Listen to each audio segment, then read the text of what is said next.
Ibu-ibu, bapak-bapak yang berkat Allah Subhanahu wa taala, Anda tidak menyampaikan banyak hal terkait ini. Cuman Anda ingin kita renungi sebuah hadis dari baginda Rasulullah sallallahu alaihi wasallam. Beliau menyampaikan, "Idza aradallahu bi'abdin khairan yusibu minhu." Kata baginda Rasulullah sallallahu alaihi wasallam, apabila Allah menghendaki seorang hamba yang besar di sisinya, aziman 'inda rabbih, maka Allah Subhanahu wa taala akan banyak mengujinya terlebih dahulu. Dalam hadis lain beliau mengatakan, "Idza aradallah bi'abdin muhibban alsaqa bihil balaya." Kata baginda Rasulullah sallallahu alaihi wasallam, apabila Allah Subhanahu wa taala menghendaki seorang hamba yang ia cintai, maka Allah Subhanahu wa taala akan menimpakan banyak sekali ujian-ujian, cobaan-cobaan terlebih dahulu. Artinya, tatkala kita menyekolahkan, memberikan pendidikan terbaik kepada anak-anak kita di pesantren ini, mau tidak mau, pasti di situ nanti akan ada rintangan-rintangan. Pasti di situ nanti akan ada ujian-ujian, baik ujian yang dihadapi oleh anaknya, ujian yang dihadapi oleh orang tuanya, ujian dihadapi oleh asatiz dan ustazah yang ada di pesantren. Tentu semua ini harus kita jalani dengan baik. Kita serahkan semuanya pada Allah Subhanahu wa taala. Maka besar harapan kita untuk senantiasa kita bersilaturahim, senantiasa kita saling membantu, ta'awanu 'alal birri wat taqwa wa la ta'awanu 'alal itsmi wal 'udwan, kata Allah Subhanahu wa taala. Kita senantiasa saling membantu, saling tolong-menolong dalam kebajikan dan tidak saling tolong-menolong dalam keburukan. Silaturahim seperti ini, ibu-ibu, bapak-bapak, rahimakumullah, pengaruhnya sangat besar. Sebagaimana dijanjikan oleh baginda Rasulullah sallallahu alaihi wasallam, "Man ahabba an yubsata lahu fi rizqihi wa an yunsha'a lahu fi atharihi falyasil rahimahu." Siapa saja di antara kalian yang suka, yang senang dilapangkan rezekinya, kata baginda Rasulullah sallallahu alaihi wasallam, tentu kita semua pasti suka dilapangkan rezeki kita. Wa an yunsha'a fi atharihi, dan diperpanjangkan umurnya, falyasil rahimahu, maka hendaklah dia menyambung silaturahim. Silaturahim dengan keluarga, silaturahim dengan kerabat, silaturahim dengan para asatiz dan ustazat yang ada di pesantren. Tentu tidak terbatas pada siapapun kita silaturahim. Bapak Ibu dimuliakan Allah Subhanahu wa taala,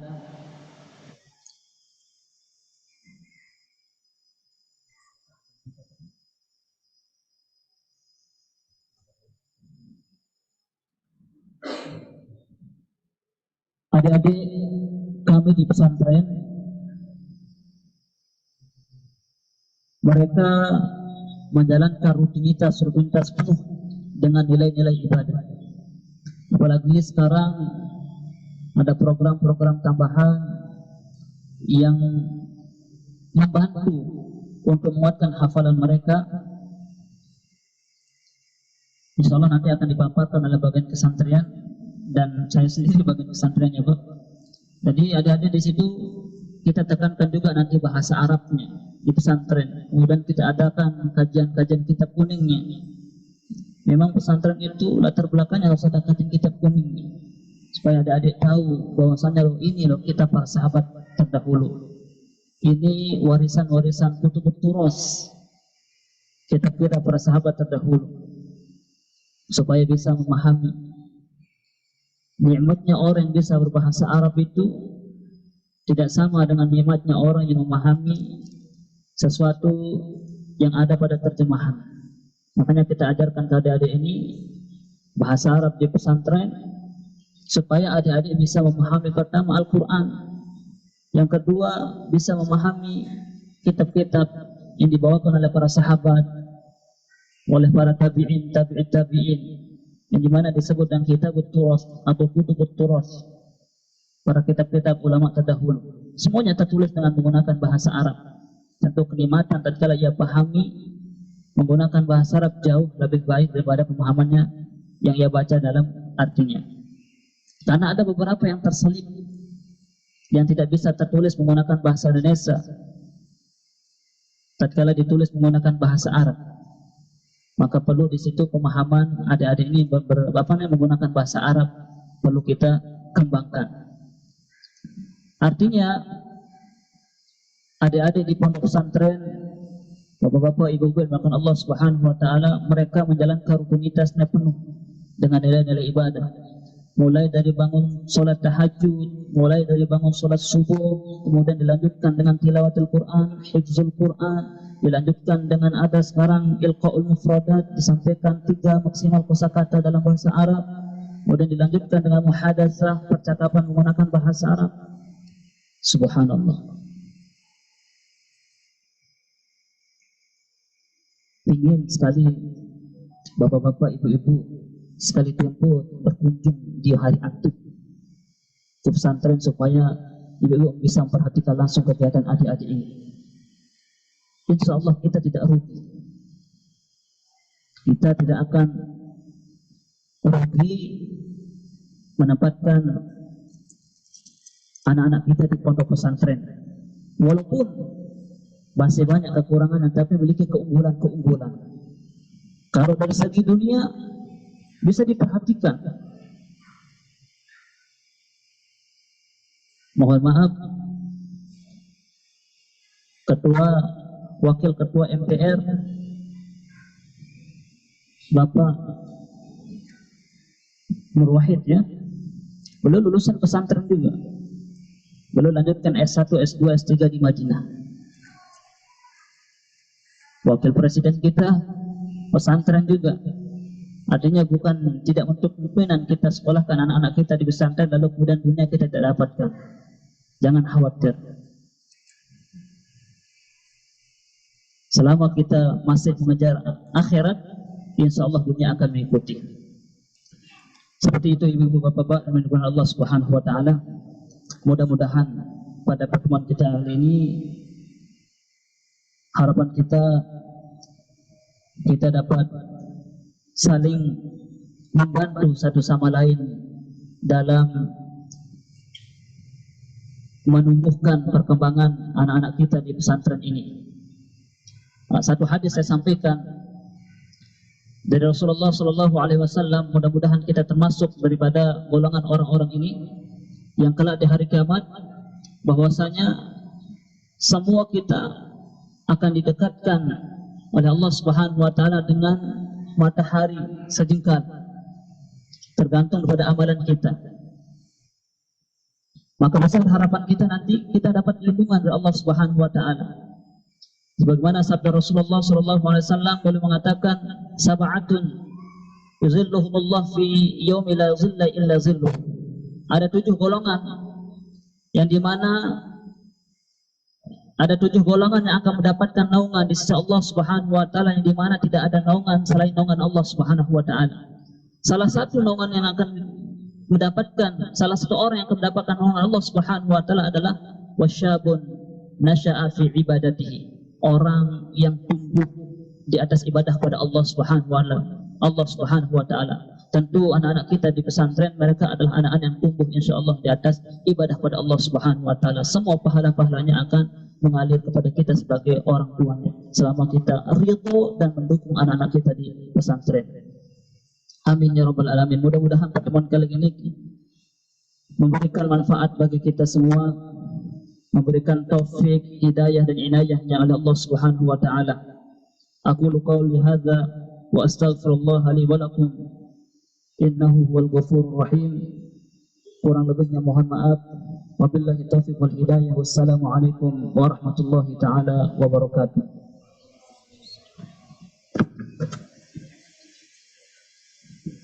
Mungkin kalau ada yang bertanya, boleh ibu bapak-bapak.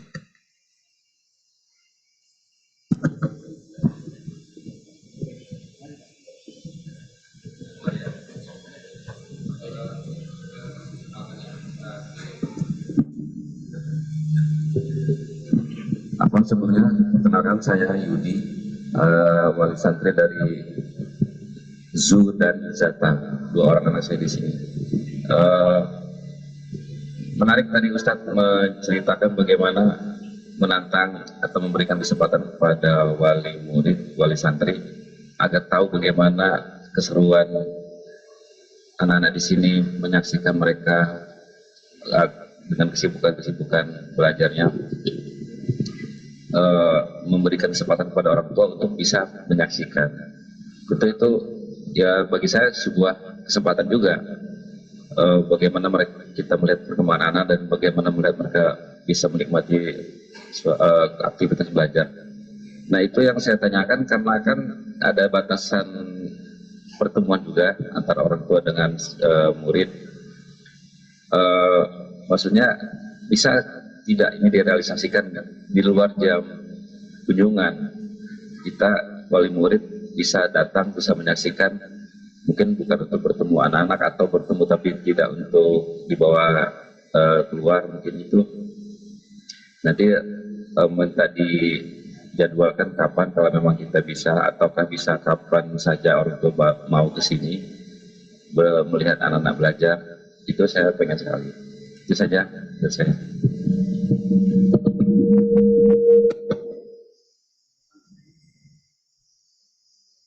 Baik, terima kasih banyak Pak atas pertanyaannya. Bisa ditampung dulu pertanyaannya. Ada yang lain mau bertanya mungkin Pak? Silakan Pak.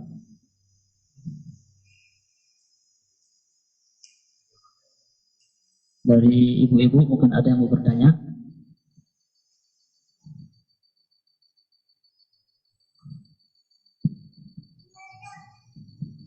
Baik, kalau nggak ada bisa dijawab langsung. Terkait hal ini Pak, barakallahu fikum, saya ucapkan atas pertanyaannya. Terkait keputusan bisa berkunjung di luar waktu yang sudah terjadwalkan, kalau menurut saya nanti kita serahkan ke Bapak Mutia nanti ini kebijakan, dan kita kalau ada kebijakan baru itu semua tidak mesti kita akan sampaikan secara langsung, namun kita ada sini musyawarah dengan para guru, kira-kira apa yang akan kita sampaikan kepada wali murid ini baik atau tidak, apa yang kita sampaikan kepada wali murid ini kira-kira cocok atau tidak untuk anak-anaknya. Nah, terkait hal itu boleh-boleh saja kalau menurut saya Pak, boleh-boleh saja asalkan ya, tidak berkunjung untuk ini, untuk menjemput anaknya kemudian bawa pulang, enggak Pak. Berkunjung untuk melihat sekadar melihat aktivitas, ya tidak masalah. Gimana Ustaz? Bismillahirrahmanirrahim. Mbak Budi ya. Ya, jadi untuk kunjungan di luar waktu kunjungan itu memang pada umumnya akan, yang pertama yang kita hindari adalah anak santri jadi susah betah ya, kalau sering dikunjungi gitu. Jadi tapi itu sebetulnya masukan yang bagus ya, sesekali memang orang tua boleh melihat langsung bagaimana kondisi kegiatan belajarnya anak-anak, kemudian kegiatan keasramannya anak-anak. Itu mungkin bisa nanti kita mungkin dibantu oleh komite ya. Seandainya nanti sudah terbentuk komite orang tua santri, bisa jadi nanti salah satu programnya adalah kunjungan orang tua santri ke pesantren gitu. Yang itu nanti ada ditentukan kapan waktunya, dan mungkin kami juga bisa mempersiapkan apa-apa yang perlu dijamu nanti kan untuk yang sekiranya hadiran seperti itu. Insya Allah bisa. Kata beliau itu insya Allah bisa Pak, tapi ya itu harus terjadwal nanti. Kalau nggak terjadwal semuanya datang, jadinya penjumatan setiap hari nanti susah. Baik. Ada pertanyaan lain mungkin? Pak.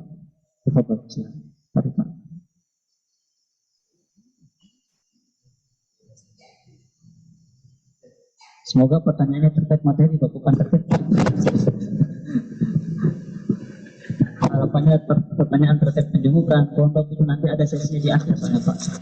Setelah ada pemaparan dari bidang santri dan terbit. Assalamualaikum warahmatullahi wabarakatuh. Warahmatullahi wabarakatuh. Nama saya, nama pendeknya Rahmat. Wali santri dari Aulia Wanita. Mungkin Dan tentu harapan seluruh orang tua yang anaknya mondok di sini ya, selain mempunyai hafalan Quran, tentunya ingin anak-anak itu berakhlak mulia, berakhlak mengikuti tuntunan Rasulullah SAW. Nah, kami juga sebenarnya ada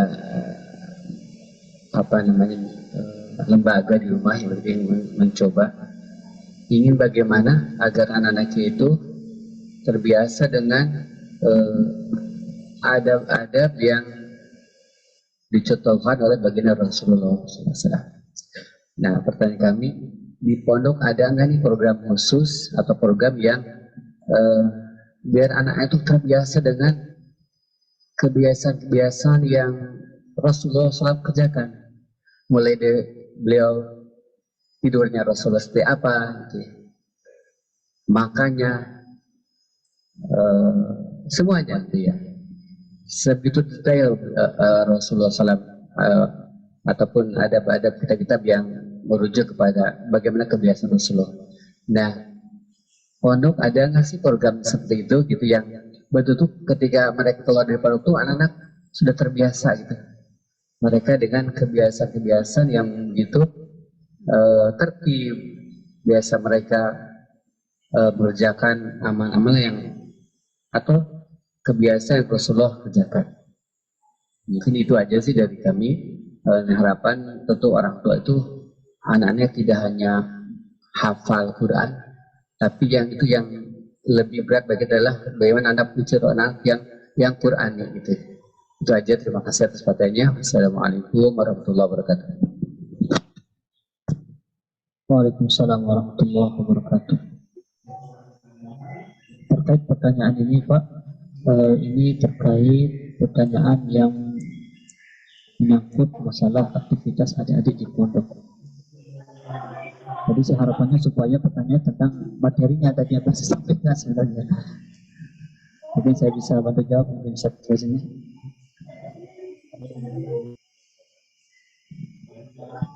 Mungkin mau jawab langsung.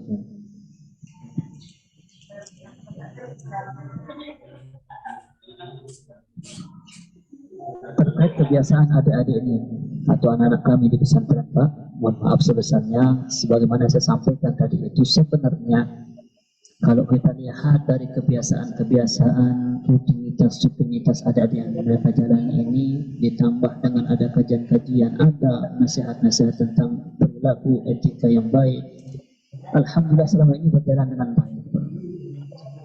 Sebagaimana yang saya sampaikan tadi itu butuh ada kerjasama antara guru dengan wali murid. Jadi begitu mereka di pesantren, itu adalah didikan kami, itu adalah tanggung jawab kami. Bagaimana mengubah setidaknya anak-anak ini berperilaku yang sebelumnya kebiasaannya misalkan jarang bangun subuh, contoh misalkan wajah mudah-mudahan nggak ada anak kita seperti itu. Kita upayakan supaya mereka tetap disiplin. Yang kita khawatirkan dan mudah-mudahan tidak terjadi Pak, ya, tatkala mereka liburan, mungkin karena orang tuanya sibuk, karena kelalaian orang tuanya, yang namanya kita manusia, sehingga ya tidak diperhatikan dengan baik. Maka itu harapan kami di sini adalah bisa bekerjasama dengan baik. Mereka di pesantren dididik, di rumah juga minta tolong untuk dididik lagi, seperti itu.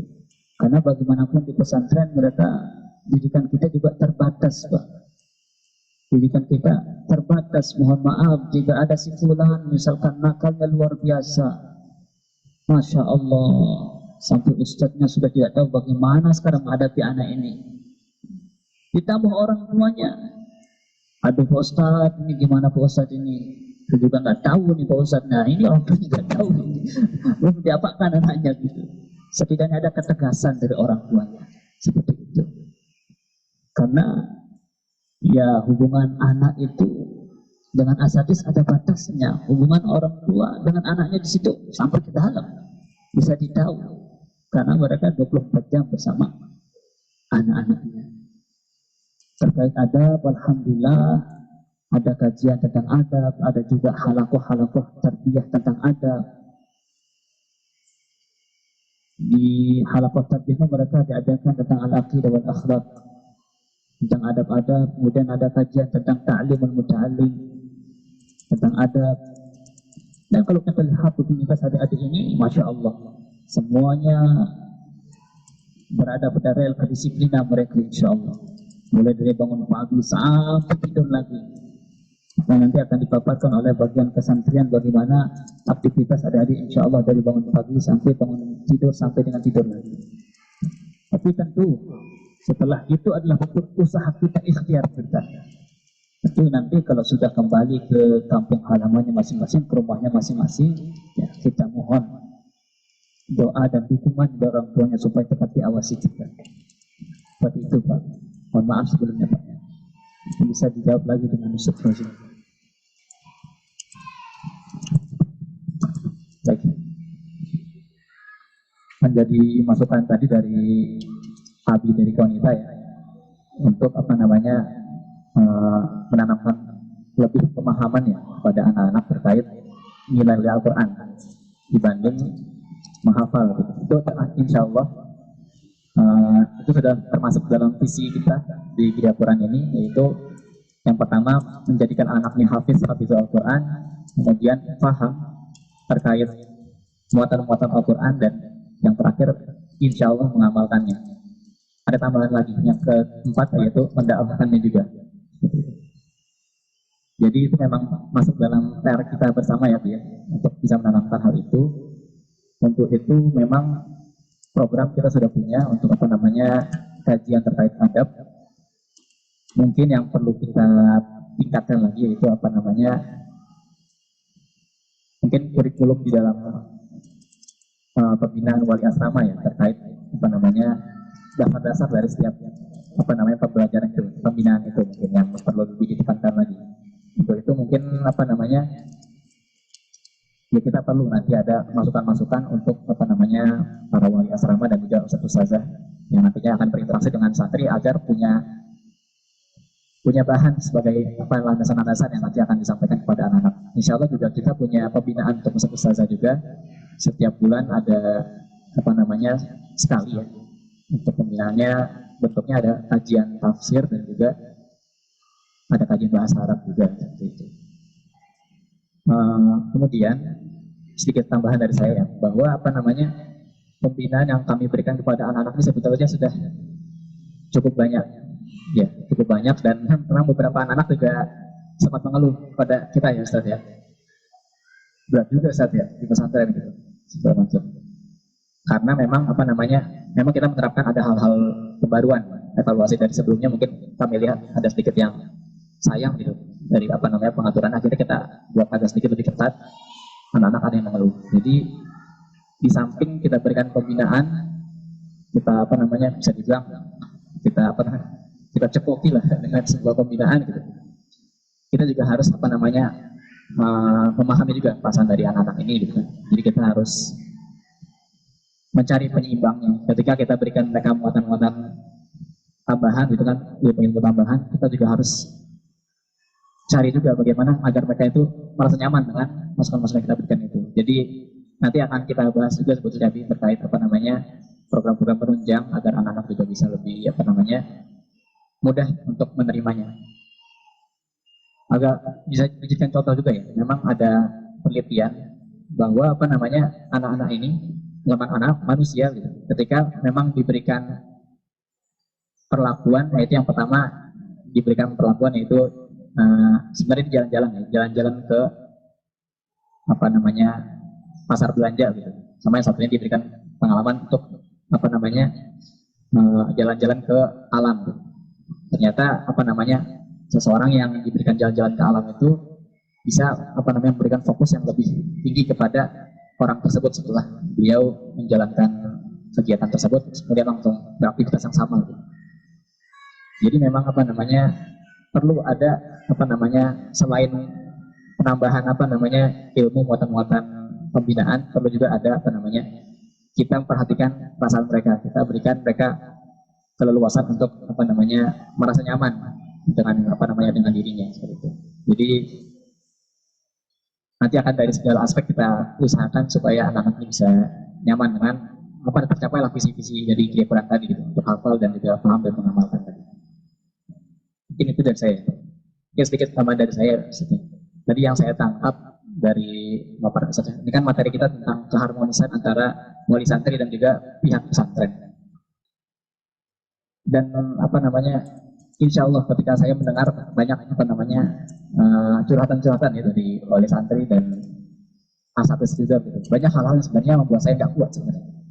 Saking luar biasanya niat-niat baik yang muncul dari para asatidz dan juga para wali santri gitu.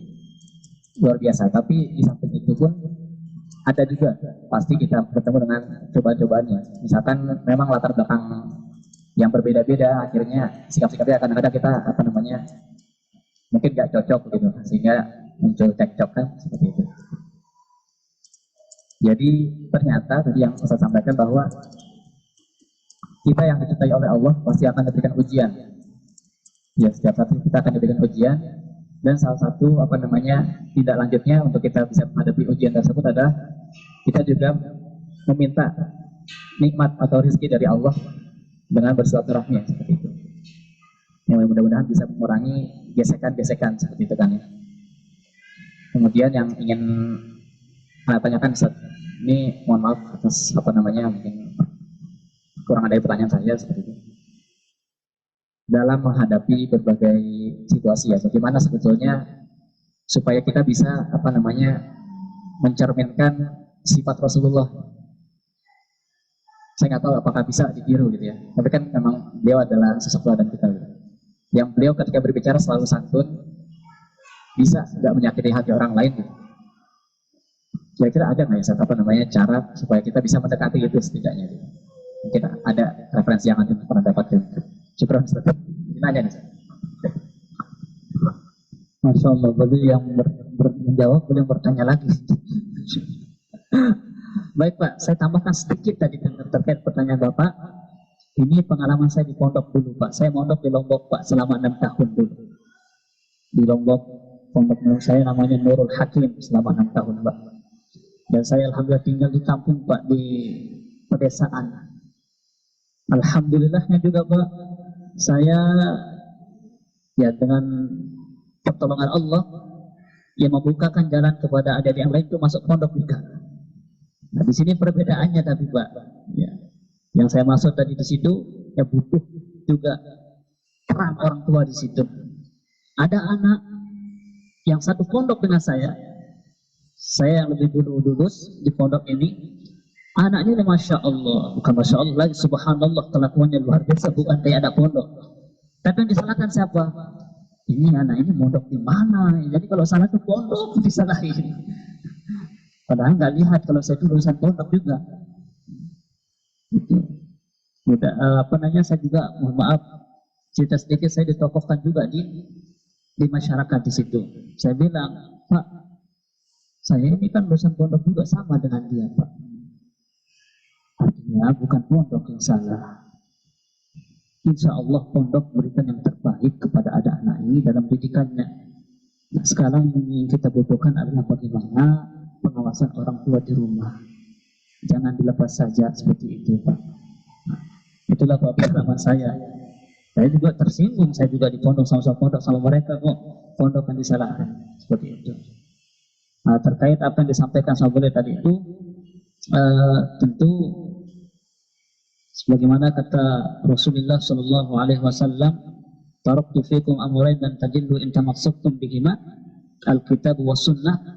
Aku telah tinggalkan dua perkara yang dimana dua perkara ini kalau kalian lakukan, laksanakan, praktekkan, taati, tidak akan pernah tersesat.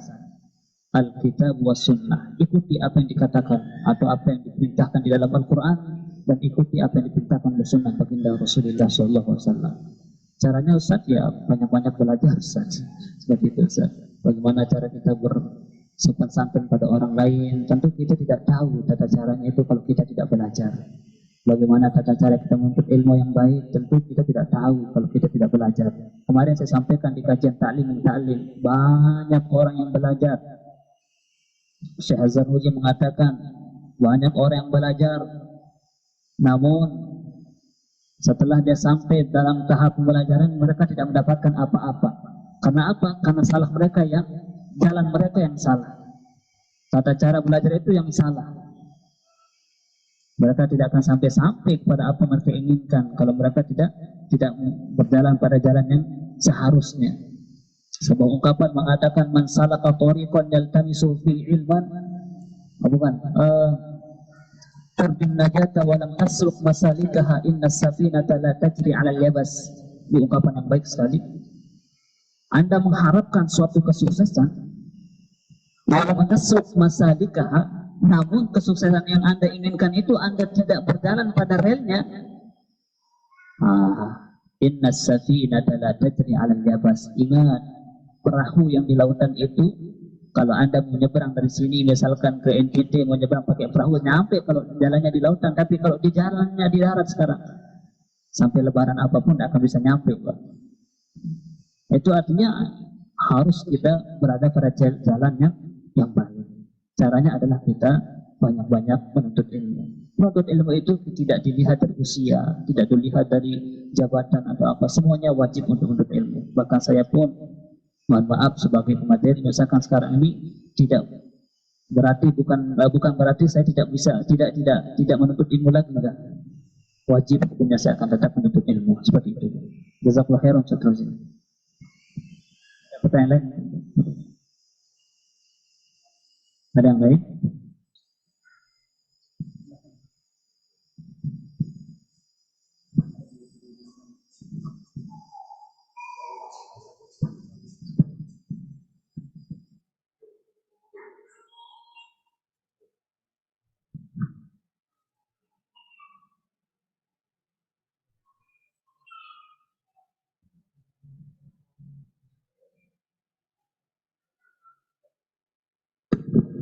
Assalamualaikum warahmatullahi wabarakatuh. Waalaikumsalam warahmatullahi wabarakatuh.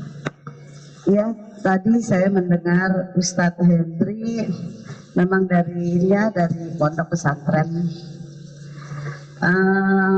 Saya ingin mendengarkan pengalaman Ustadz di pesantren. Dan langsung aja yang ingin saya tanyakan, apakah pernah orang tua Ustadz selama Ustadz menjadi di pesantren memberikan bingkisan pribadi kepada wali asramanya? Kalau zaman sekarang sudah ada posting-postingan ya. Kalau zaman sekarang, terima kasih Umi, hadiahnya diposting di sosmed.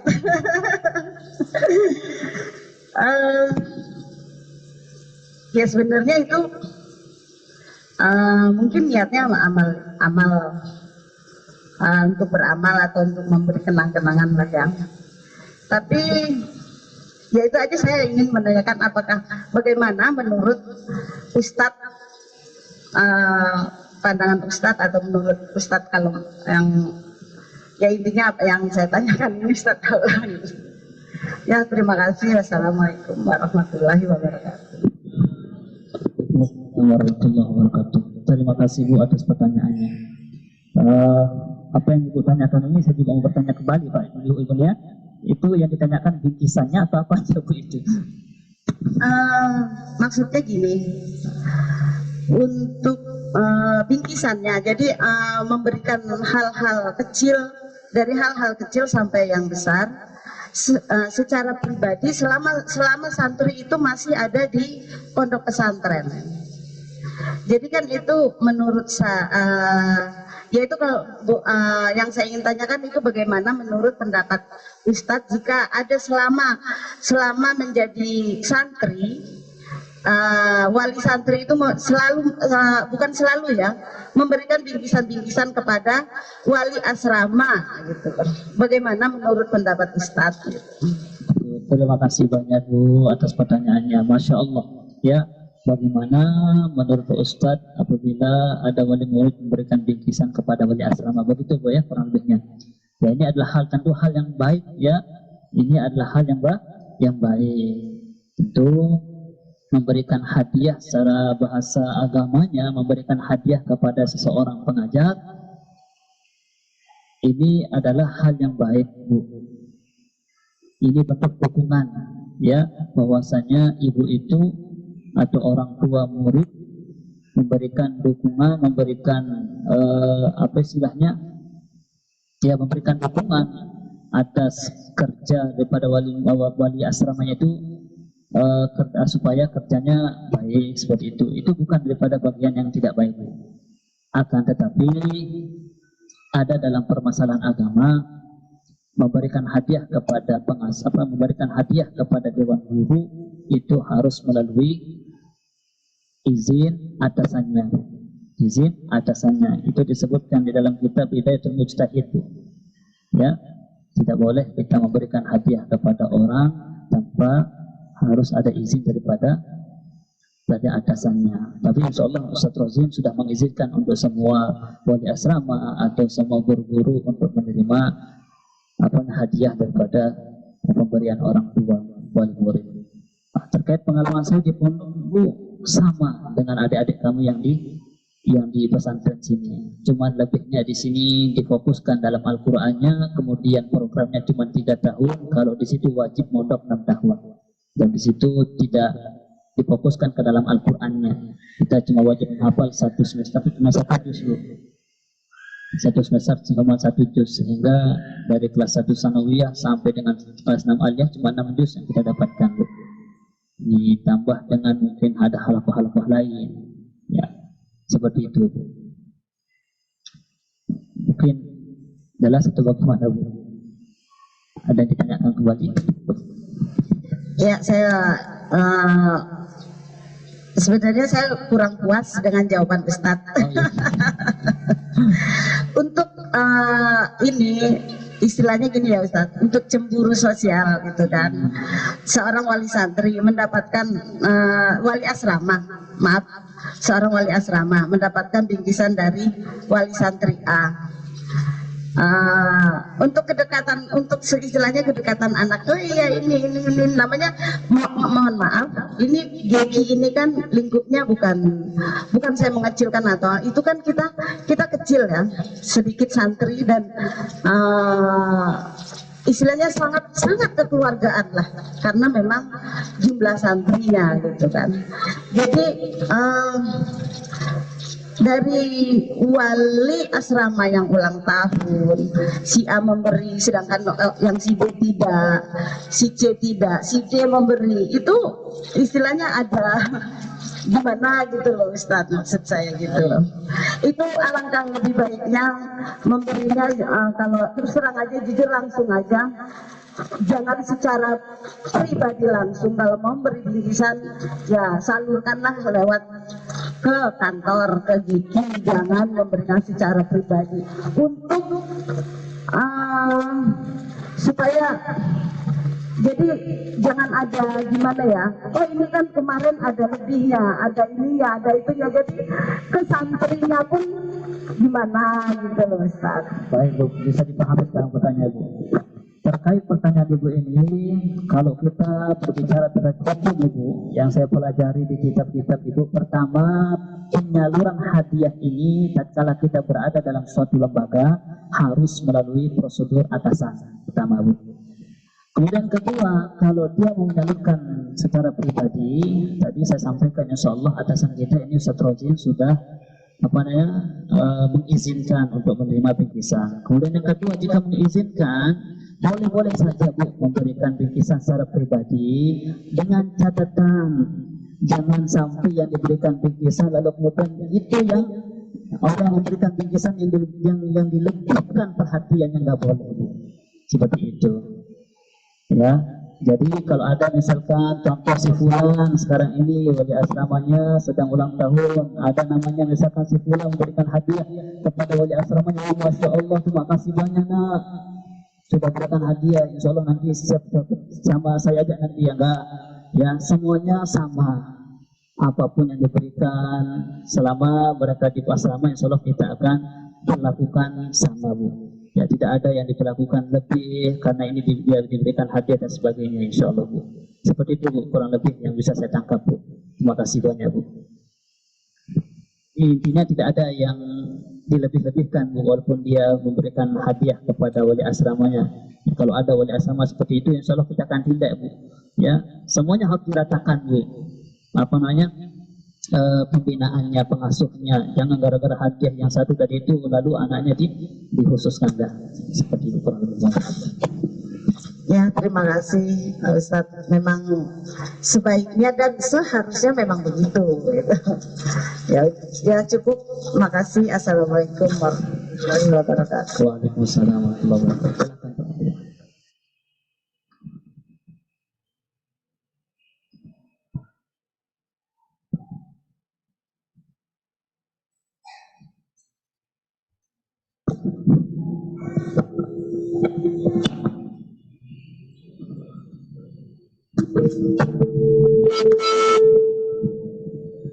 Ya, saya melihat dari pertanyaan Ibu sebelumnya itu, memang hal-hal seperti ini tidak bisa kita abaikan juga. Itu sesuatu yang memang awalnya niatnya baik, tapi bisa menjadi efek buruk yang tidak kita pahami, tidak kita duga sebelumnya. Seperti yang Ibu katakan tadi, satu, ada wali santri yang memberi hadiah kepada wali asrama, lalu ada wali santri lagi yang lain tidak memberi. Satu, dari sisi santri, dia akan merasa kok ibunya si A memberi ustazah, si yang tidak memberi dia akan merasa akan menagih juga ke orang tuanya. Ayah gitu misalkan, kalau saya ya teman saya ngasih hadiah ke ustazah, ayah nggak beri misalkan gitu kan. Nah itu kan akan menjadi suatu tuntutan. Dan ketika orang tua mengatakan, oh tidak wajib nak, itu kan seikhlasnya. Iya kita mengatakan seperti itu. Tapi anak tidak akan merasa bahwa dia sama. Dia akan merasa bahwa dia merasa ada yang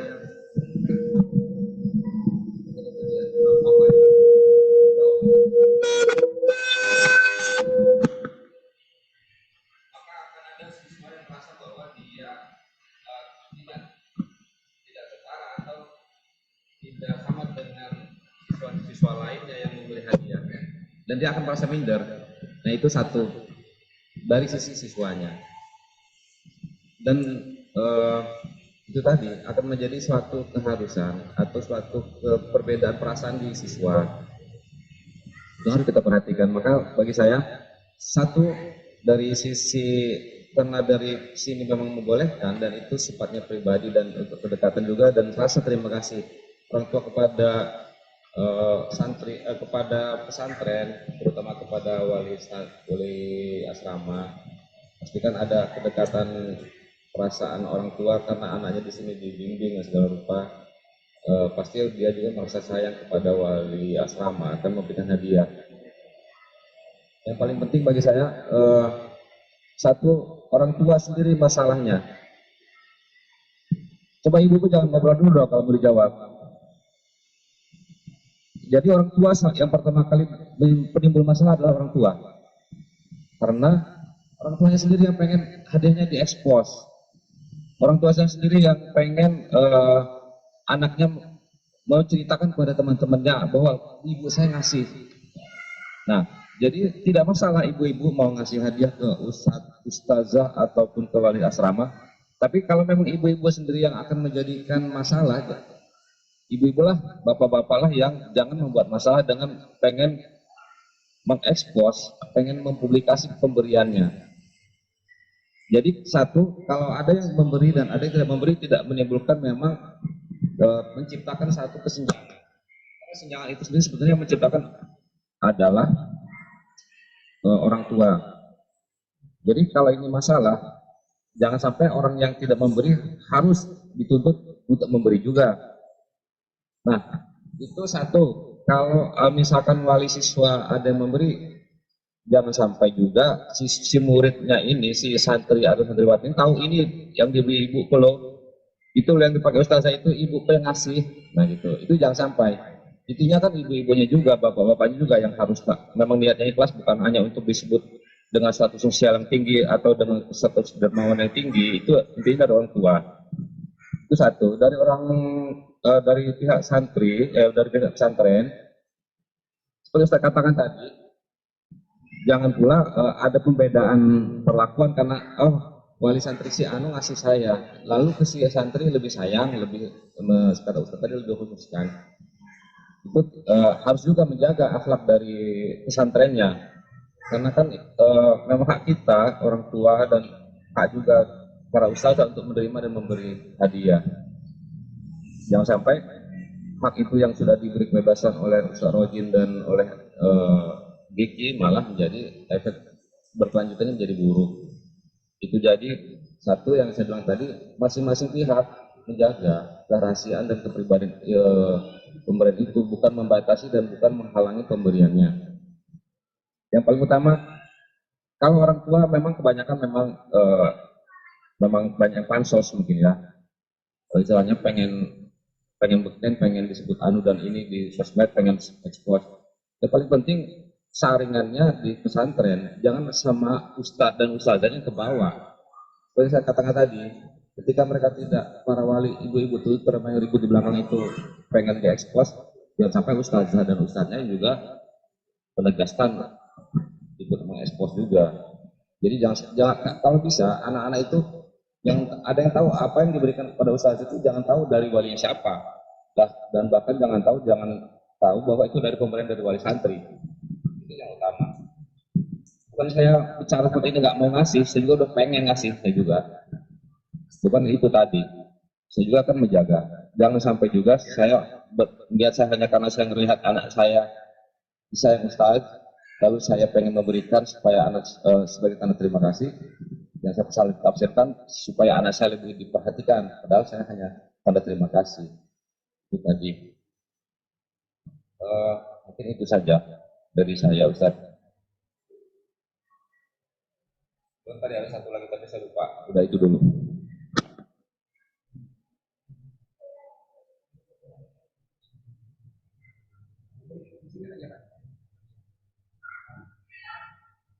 Assalamualaikum warahmatullahi wabarakatuh. Saya orang tua dari Aulia Marhamah angkatan 10. Mohon maaf, ini masukan aja ya. Karena di setiap lembaga pasti ada pro dan kontra. Saya menanggapi dari beberapa penyampaian dari Bapak dan Ibu tadi, kalau menurut saya sebaiknya membuat peraturan aja. Gimana baiknya? Kalau masalah ikhlas nggak ikhlasnya itu yang bersangkutan sama Allah yang tahu. Tapi buatlah sebuah peraturan di pesantren ini boleh melaksanakan ulang tahun atau enggak. Itu aja. Terus nanti dan lain-lainnya perlu dibuat peraturan. Sehingga nanti kalau ada peraturan seperti itu ya insya Allah bagus itu. Dibuat peraturan aja. Baik, mohon maaf itu yang bisa saya sampaikan. Assalamualaikum warahmatullahi wabarakatuh.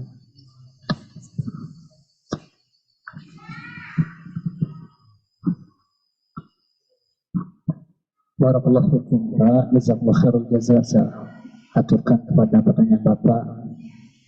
Terkait hal ini, soalnya pertanyaan terakhir, Pak ya. Nanti kita akan ada agenda lain lagi. Saya jawab sedikit ya. Terkait hal ini, yang seperti saya sampaikan tadi itu, kita tidak akan berlakukan keistimewaan kepada anak-anak yang ada titipan dari wali muridnya untuk diberikan kepada wali asrama. Seperti itu.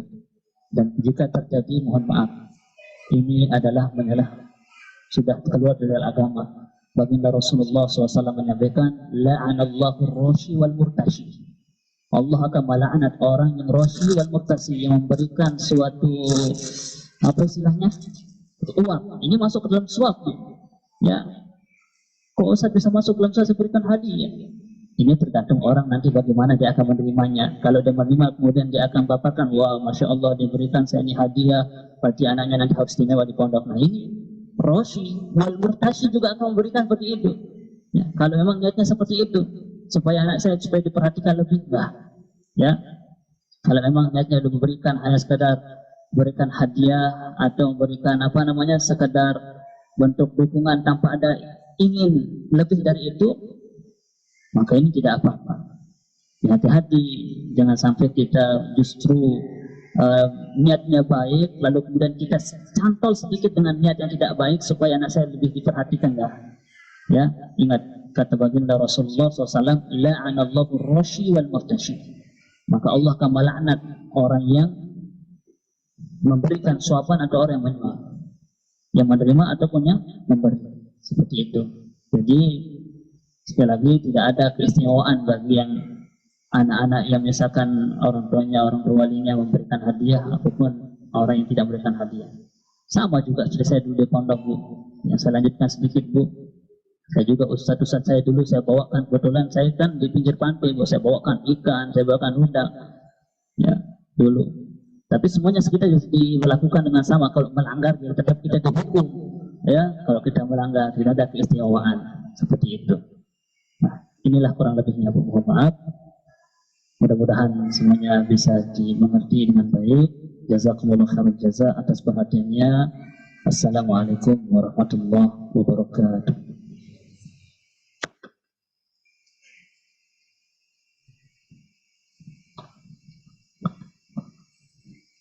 Baik, terima kasih saya ucapkan kepada Ustadz Henry Setia DLC yang telah memaparkan tema pada gathering orang tua santri pada kali ini.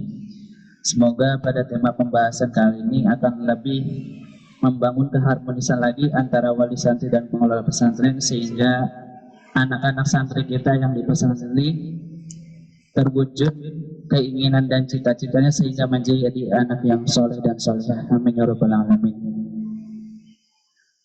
Sebelum melanjutkan acara selanjutnya, saya ucapkan terima kasih kepada Komite Wali Santri yang berkenan hadir pada acara gathering orang tua santri kali ini. Sekali lagi saya ucapkan terima kasih. Melanjutkan acara yang selanjutnya, yaitu tentang pemaparan program pesantren Tahfidz Qiraat Quran, yang dalam hal ini yang pertama tentang pemaparan program kesantrian yang kali ini akan dibawakan oleh Ustadz Henry juga. Dipersilakan.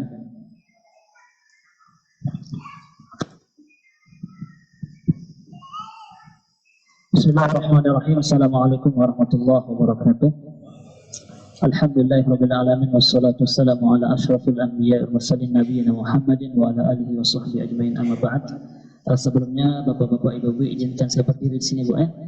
Pak ya, izinkan saya berdiri. Saya sedikit memaparkan terkait kegiatan-kegiatan adik-adik kita di pesantren Tahfidz Qiraat Quran di Depok ini. Pertama, saya akan memaparkan di sini program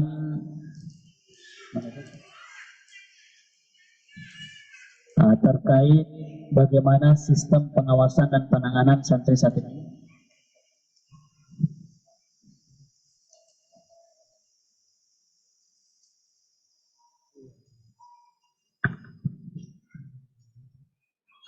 Begini sistem pengawasan dan penanganan tatkala ada adik kami di pesantren jika dia sakit. Dan ini tentu bukan harapan kami supaya mereka sakit, tidak, Bu, ya. Tapi tatkala qadar Allah mereka diberikan ujian yang berupa penyakit Allah Subhanahu wa taala, tentu kami sebagai penanggung jawab di pesantren memiliki tindak lanjut yang baik kepada adik-adik kami. Yang pertama, setiap santri itu didata setiap waktu sholat dan istirahat. Ini pengawasan kami. Ya, jadi ada anak itu setiap sholat itu kami data supaya jangan sampai anaknya bolong sholatnya, supaya kita latih anak-anak itu sholat jamaahnya tertib, tepat waktu. Makanya nanti setelah sholat jamaah itu ada absensinya anak-anak nanti. Dilanjutkan dengan tilawah mandiri setiap selesai sholat subuh, sholat zuhur, sholat asar, terus di absensi. Dan nanti evaluasinya setiap minggu nanti. Seperti itu. Kemudian yang kedua, santri yang keluar lingkungan pesantren diharuskan membawa surat izin dari wali asrama. Nanti ada surat izinnya kami buatkan. Karena kasus sebelum-sebelumnya ditemukan sama asatizahnya di luar, ternyata Kita tidak tahu apakah dia sudah izin atau enggak pada wali asramanya. Yang kami khawatirkan itu Bu atau bapak-bapak, jangan sampai nanti anak-anak ini keluar ke pondok, kami tidak tahu posisinya di mana. Itu kan jadi tanggung jawab kami semua di pesantren ini. Nanti bapak nelpon, di mana anak saya kok nggak ada di sini. Itu jadi masalah buat kami, karena itu adalah sekali lagi penuh tanggung jawab kami di pesantren. Maka bagaimanapun kita harus di pesantren ini meninjau, kita harus mengawasi anak-anak ini dengan sebaik-baiknya, bahkan sampai keluarnya ke komplek pondok ini harus kita awasi melalui surat ini. Nanti suatu hari misalkan anak-anak keluar ternyata ditemukan oleh asatidnya di luar, Ustadz saya sudah izin, mana buktinya, ini ada suratnya, ada tanda tangan wali asramanya. Biar nanti ditelepon kepastiannya sudah izin atau belum, dan bisa kita tahu nanti kalau keberadaannya lagi di luar. Seperti itu. Kemudian ada pembagian ini belum diedit. Yang syarat UKS, pembagian terkait ini sakit. Nanti akan ada kita buatkan UKS khusus untuk adik-adik yang sakit supaya tidak tergabung dengan adik-adik yang sehat, supaya tidak ada menular penyakitnya ke adik-adik yang sehat. Maka kita akan buat ruangan khusus yang sakit. Nanti kalau dia sakit kita pindahkan ke ruangan khusus UKS untuk ditindaklanjuti selanjutnya. Kemudian dia harus memiliki surat izin untuk tidak mengikuti KPN, supaya ditahu juga, oh anaknya lagi sakit, ada surat izin dari wali asramanya, dan ditahu kalau sakit. Selanjutnya terkait penanganan santri yang sakit, pertama diberikan penanganan P3K di pesantren. Kita kasih obat dulu. Kalau dia sakit demam, kita kasih paracetamol terlebih dahulu. Setelah kita kasih paracetamol tidak ada perubahan, kita kasih sekaligus kita kasih waktu istirahat. Nanti tidak ada perubahan, baru kita bawa klinik terdekat. Biasanya adik-adik itu kita bawa klinik terdekat di depan sini. Untuk konsultasi kesehatan nanti dibiayai dari akses santri. Ini pembayarannya yang pertama di awal saja Pak Ibu ya. Jadi dari itu nanti kita biayai pada di awal saja. Untuk tahap selanjutnya nanti yang akan membiayai nanti orang tua. Yang kita cover itu hanya pembiayaan di awal saja. Kemudian setelah tidak bisa kita atasi, baru kita akan serahkan kembali kepada wali santrinya. Nanti biasanya ada wali santri yang sibuk, kadang anaknya sakit dengan masak, ya tidak memperhatikan anaknya pada anaknya sakit, tidak bisa dibawa pulang atau apa. Yang penting kita usahakan di sini Bu, Bapak, supaya kita nanti akan bawa anak-anaknya ke klinik ini kalau memang tidak ada perubahan daripada penanganan pertama itu. Kemudian ini kalau memang misalkan orang tuanya memerintahkan ke pihak pondok untuk minta tolong dibawakan ke UGD, nanti kita akan bawa ke UGD untuk perawatan inap dan di-cover juga untuk 1 malam pertama dan akses santri, dari dana akses santri. Begitu terkait penanganan tatkala adik-adik ini sakit dan terkait pengawasan di pesantren. Tafadhol Ustaz, dilanjutkan. Selanjutnya terkait program-program rutin santri khususnya di hari Ahad. Nanti program rutin terbaru itu ada pengawasan dengan absensi setiap tilawah majelis setelah sholat fardu. Nah, ini berjalan setiap hari, bukan setelah hari Ahad saja. Kemudian ada muhadatsah pagi, muhadatsah pagi sebelum KBM yang saya katakan tadi. Ini setiap harinya Pak ya, nanti ada yang khusus hari Ahad itu di bagian bawah nanti di sini. Pengawasan dengan absensi setiap tilawah mandiri setelah sholat fardu yang saya sampaikan sebelumnya. Kemudian ada muhadatsah pagi sebelum KBM. Jadi anak-anak itu berdiri muhadatsah. Yang sebelumnya anak-anak misalkan terbiasa setelah sholat subuh ada kajian, kemudian ada kuntum, tilawah, capek mereka kemudian pakai tiket bersih. Kadang ada adik saking capeknya menjalankan rutinitas itu ketiduran kadang mereka. Kalau rasa sampai jam 8, nanti kita akan bangunkan nanti yang sifatnya seperti itu sebelum jam 8, jam 7.45 menit itu kita akan suruh bergegas untuk kembali ke lapangan melaksanakan kegiatan muhadatsah. Mereka yang biasanya berbaris di situ. Anak lupa paparkan fotonya di sini. Ada yang pandu 1 orang nanti. Semuanya ikuti. Assalamualaikum waalaikumsalam. Kaifa haluka ya Umar? Ana bi khairin walhamdulillah. Semua anak-anak ikut. Masya Allah. Ya. Kemudian ada ilqaul mufradat pada subuh. Jadi setelah subuh itu banyak rutinitasnya anak-anak. Tilawah, kultum, ada ilqaul mufradatnya. Jadi kita paparkan 3 kalimat bahasa Arab, kemudian beserta contohnya nanti anak-anak yang praktekkan di asramanya. Seperti itu. Kemudian ada tilawah dan penyaturan mufradat pada walas sebelum tidur. Jadi sebelum tidur anak-anak ada tilawahnya supaya kita memastikan anak-anak itu sebelum mereka tidur pertama berwudu, kemudian mengaji, kemudian nanti nyetor apa yang sudah diajarkan tadi pada subuhnya supaya mereka ingat nanti sebelum tidur itu ada 3 mufradat yang mereka ingat. Ya. Kemudian ada juga sharing tokoh inspiratif setiap bulannya. Nanti akan ada di setiap hari Sabtu insyaallah bersama para alumni dan para tokoh-tokoh agama dan tokoh masyarakat insyaallah.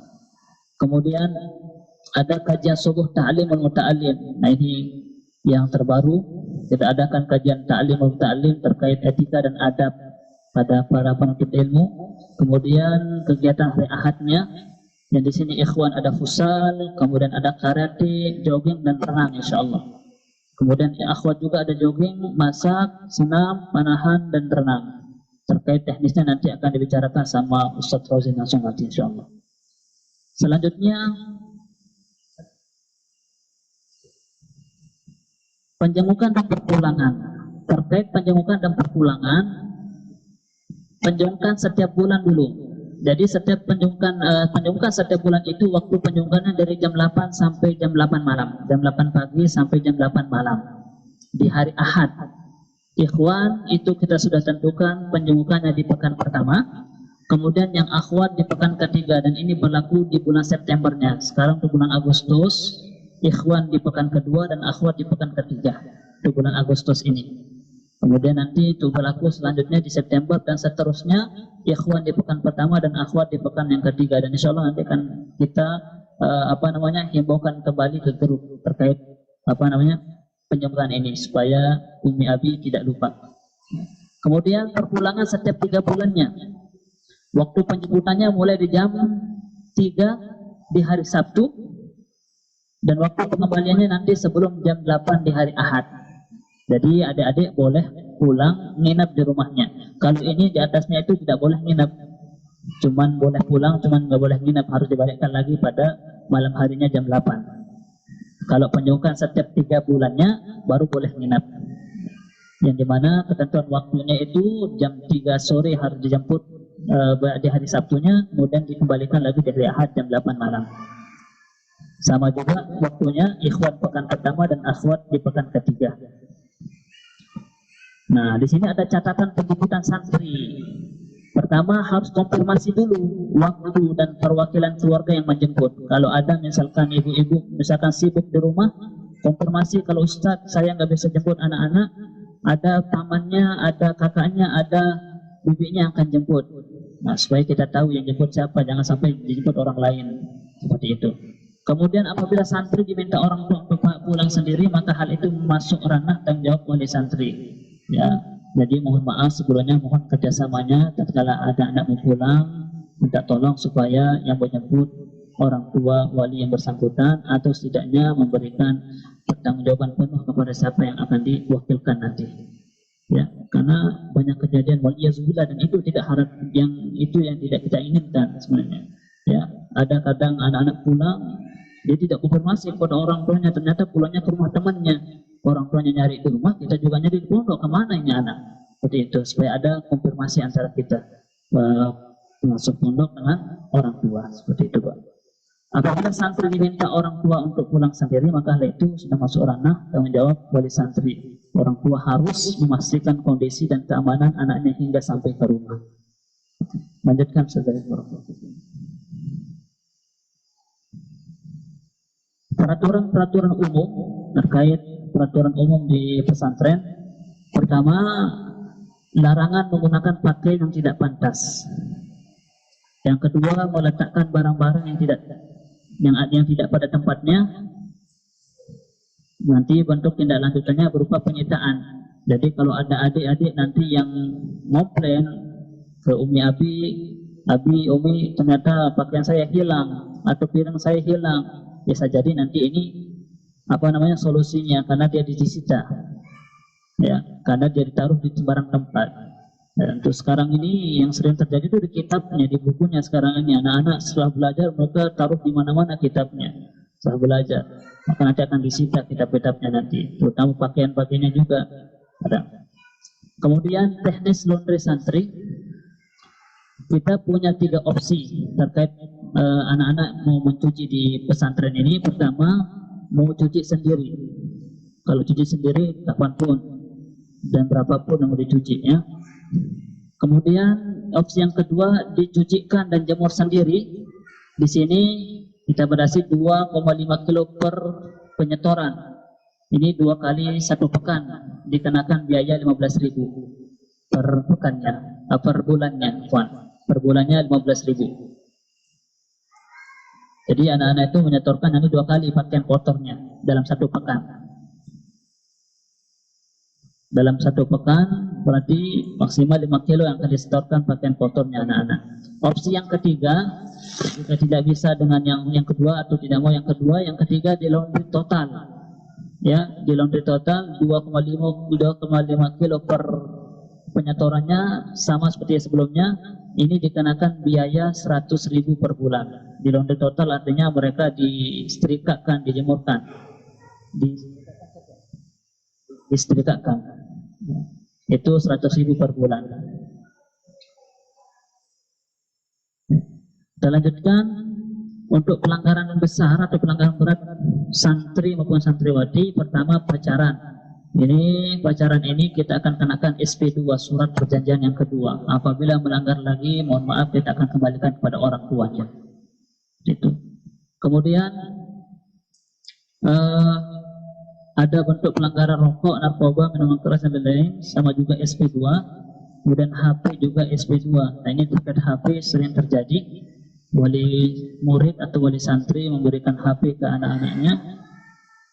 Kemudian supaya ini jadi pemberitahuan, nanti kadang anak-anak sudah diingatkan supaya bukan diingatkan saja, langsung diambil sama wali asramanya.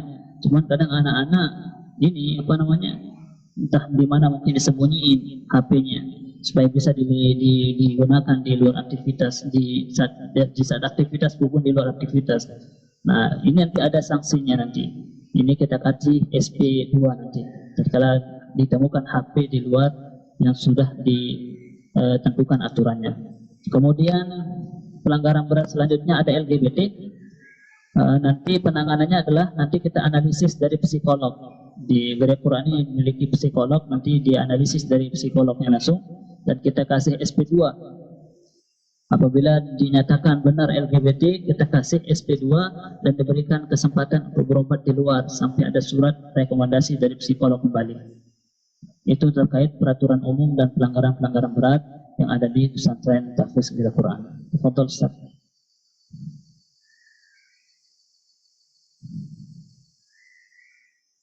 Lanjutkan Ustaz. Apa dia sudah habis Pak ya? Itu saja yang dari pesantren terkait rutinitas peraturan dan program-program dari pesantren. Kurang lebihnya mohon maaf. Wabillahi taufiq wal hidayah. Wassalamualaikum warahmatullahi wabarakatuh.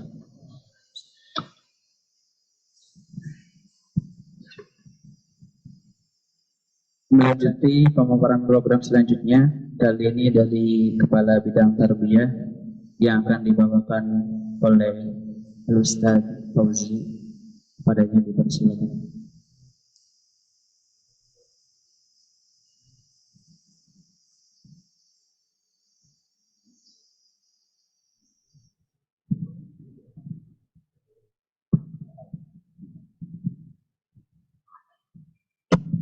Ya, bismillahirrahmanirrahim. Assalamualaikum warahmatullahi wabarakatuh. Jazakumullah khairan atas kesempatan yang diberikan ke saya. Terkait dari bidang tarbiyah dan sekolah terbuka, paling ada beberapa poin ya Bu yang ingin saya sampaikan Bapak Ibu sekalian. terkait kebijakan ataupun suatu perencanaan yang ingin kita laksanakan di kegiatan ke depannya. Yaitu yang pertama, terkait dari bidang tarbiyah.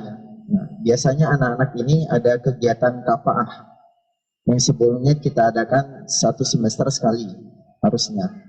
Nah, namun melihat dan evaluasi dari kemarin pelaksanaannya itu per kelompok ya, per bidang halakoh, jadi kegiatannya kurang efisien. Kurang efisiennya melihat karena anak-anak pertama tempat kegiatan kafaahnya yang berbeda, kemudian pelaksanaannya juga silih berganti antar kelompok. Nah, oleh karena itu kemarin kita sudah coba diskusikan dengan pihak GEKI ya, dengan bidang-bidang lain. Nah, insya Allah nanti di bulan September kita ingin mengadakan kegiatan kafaah ke seluruh santri itu secara bersamaan ya, secara menyeluruh, yaitu kunjungan ke Museum Pancasila Sakti yang insya Allah akan dilaksanakan sekitar akhir September atau awal Oktober. Nah, yang tujuan kita yaitu agar kegiatan kafaah ini untuk mengenang sejarah ya, terutama untuk anak-anak santri yang umuran SMP, SMA yang mungkin belum terlalu mengenal atau belum pernah mengunjungi tempat tersebut. Nah, insya Allah nanti kita adakan kegiatannya secara bersama, edu rihlah ya, education rihlah. Nah, insya Allah nanti di kegiatan tersebut kita akan mendampingi anak-anak santri, baik itu dari guru tarbiyahnya atau murabi-murabiahnya, kemudian dari wali asramanya masing-masing. Nah, yes, untuk jumlah peserta ya itu kurang lebih ada 145 orang yang akan diberangkatkan hari itu. Namun kegiatan ini kita serahkan kembali ke orang tua, dalam arti kita meminta persetujuan juga dari orang tua. Ya, mudahan dari forum ini kita bisa mengambil kesepakatan bersama. Karena kondisinya untuk kegiatan ini kemarin kita coba hitung RAB-nya ya, itu dana yang diperlukan kurang lebih sekitar 12 juta. Yang mana itu paling banyak termakan biaya untuk transportasi anak-anak. Insya Allah kita akan menggunakan 2 bis ukuran 59 seat sama 1 bis ukuran 31 seat. Nah, kurang lebih dananya sekitar 12 juta, yang mana kemarin dari pihak Geria Quran itu hanya bisa memberikan subsidi biaya, yaitu sebesar kurang lebih sekitar 35.000 per anak. Nah, kalau kita hitung kemarin secara menyeluruh, kemungkinan dengan adanya penambahan subsidi dari Geria Quran, kita meminta izin dan persetujuan dari orang tua, adanya subsidi dari orang tua masing-masing, gitu ya. Kalau dihitung kemarin kurang lebih jadinya setiap setiap santri itu dikenakan biaya sekitar 60.000. Nah, 60.000 ini jika seandainya tidak ada subsidi dari komite orang tua santri, gitu ya. Nah, saya nggak tahu nih kondisinya bagaimana terkait komite, apakah sudah ada pergantian pengurus atau belum ya. Nah, kalau seandainya memang dari komite orang tua, ya dari komite orang tua memberikan subsidi, kemungkinan besar otomatis pembiayaan yang dikenakan ke anak akan di bawah 60.000. Nah, jadi terkait ini nanti monggo dari Sarojin kalian bisa membantu kegiatan kafaah ini bagaimana, apakah diizinkan dan bersedia. Kalau seandainya diizinkan dan orang tua setuju pelaksanaan kegiatan ini, maka nanti kita akan berikan bentuknya dalam bentuk surat edaran. Nah, kemudian informasi selanjutnya yaitu terkait pembelajaran sekolah terbuka. Nah, terkait pembelajaran sekolah terbuka, kita memohon maaf karena memang kondisinya, alhamdulillah ya, sebelumnya alhamdulillah dari bulan Juni kemarin, akhir Juni pembelajaran sekolah terbuka sudah berjalan di anak-anak sekolah terbuka, dan hari ini pun sedang berjalan pembelajaran sekolah terbuka di anak-anak santri. Namun ada beberapa kondisi ya. Yang pertama, dari pembelajaran sebelumnya ya, yang mungkin bisa dibilang hari Sabtu itu anak-anak full belajar 4 session dari pagi sampai sore. Nah, namun mulai tahun ajaran baru ini kita hanya memberikan pembelajaran 2 session di hari Sabtunya. Hal ini dikarenakan pertama dari kondisi biaya di tahun kemarin kita, karena memang ada yang terlambat pembayaran, bahkan ada yang bermasalah dengan pembayaran, jadinya kondisinya untuk pembiayaan ST ini kita minus kurang lebih sekitar 8 sampai 9 juta. Itu yang pertama. Yang kedua, karena kondisi santri yang masuk di Geria Quran sangat minim ya, hampir setengah dari santri yang keluar dari angkatan 8. Nah, yang mana pembiayaan ST ini kita subsidi silang ya. Kita jumlahin total baru kita ambil biaya per orangnya berapa. Nah, karena pembaginya sedikit, otomatis pembiayaannya tidak tercapai untuk pelaksanaan 4 session. Nah, oleh karena itu kemarin sempat ada beberapa opsi memang dari pondok, apakah untuk pembiayaan ini mau ditambahkan tetap di 4 session tapi ditambahkan pembiayaannya ke orang tua, atau yang kedua kelasnya kita gabung Iwan Akhwat, karena memang ada kondisi satu kelas itu hanya isinya 3 anak karena ada pembedaan Iwan dan Akhwat. Misalnya SMA kelas 11 itu ikhwannya hanya 3, akhwatnya hanya 3 orang. Nah, apakah digabungkan atau memang jumlah sessionnya yang kita kurangkan? Nah, berdasarkan dari hasil keputusan dari yayasan kemarin memberikan keputusan dan memberikan alasan tambahan, maka diputuskanlah pembelajaran hanya dicukupkan 2 session per pekannya, mengingat efektivitas pembelajaran juga. Karena cukup kita perhatiin juga kalau seandainya 4 session, anak-anak biasa kalau udah masuk di waktu siang dan sore itu udah cukup kelelahan. Nah, oleh sebab itu maka kita mohon izin terkait pembelajaran hanya bisa mengadakan 2 session untuk anak-anak santri. Kemudian selanjutnya terkait sekolah terbuka juga ya, khususnya yang SMA, mungkin yang angkatan 11 orang tuanya sudah pernah saya sampaikan ya. Namun ini masih wacana memang belum ada keputusan bulat dari pihak sekolah induk SMA 11. Ada wacana kemarin disampaikan bahwa untuk pembelajaran ST SMA ada kemungkinan dilaksanakan wajib di sekolah tiap hari Sabtu. Nah, cuman ini belum ada keputusan sampai sekarang karena belum ada pertemuan antara pihak pengelola TKB masing-masing dengan kepala sekolah. Ya, intinya kita hanya menyampaikan ada wacana tersebut. Nah, supaya orang tua tidak kaget nantinya kalau seandainya ada pelaksanaan tersebut. Kemudian yang terakhir untuk kelas 12 SMA kita berencana akan mencoba menjalin kerjasama ya dengan pihak bimbel luar, ataupun intinya kita akan mencoba menambahkan bimbel intensif untuk anak-anak kelas 12 SMA, khususnya nanti di semester akhir, di semester 6. Nah, otomatis nanti akan ada penambahan biaya gitu ya, penambahan biaya ataupun mungkin ada dari Bapak Ibu di sini yang ada rekomendasi kali ya, kenalan dari bimbel, bisa disampaikan ke saya supaya mana tahu ada tawaran-tawaran yang lebih murah ke adik-adik santri kelas 12. Harapan kita sih evaluasi dari kemarin semoga di semester 6 nanti khusus ke 12 anak-anak tidak perlu mondar-mandir keluar pondok nyari bimbel di luar. Jadi nanti cukup pembelajarannya ditambahkan bimbel intensifnya di pondok saja, di siang dan di sore harinya, di tiap hari.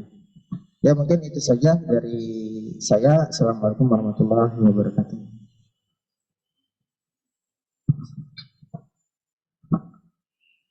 Selanjutnya pemaparan dari pihak yayasan yang kali ini akan dibawakan oleh Ustadz Ibrahim Rozin. Padanya dipersilakan.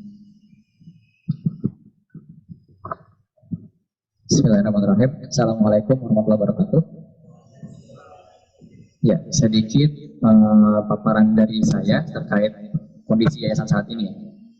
Jadi Yayasan Al Quran saat ini alhamdulillah sudah mulai masuk babak baru ya di tahun ajaran yang saat ini 2023-2024. Yang pertama kita memiliki tugas ya. Memang tugas kita adalah untuk membantu unit-unit yang kita naungi di dalam yayasan, yaitu ada salah satunya PTKI Al Quran. Dalam penyusunan anggaran tahun ini, Al Quran memiliki sumber pemasukan dibanding dengan biaya yang harus dikeluarkan saat ini masih minusnya ada 190 jutaan seperti itu. Itu menjadi PR kami di yayasan untuk bisa menutupi kekurangan tersebut. Salah satu strategi yang kami jalankan, Zaid boleh ditampilkan slide. Salah satu strategi yang akan kami jalankan untuk bisa menutupi hal ini, yaitu yang pertama memang kita akan mengefektifkan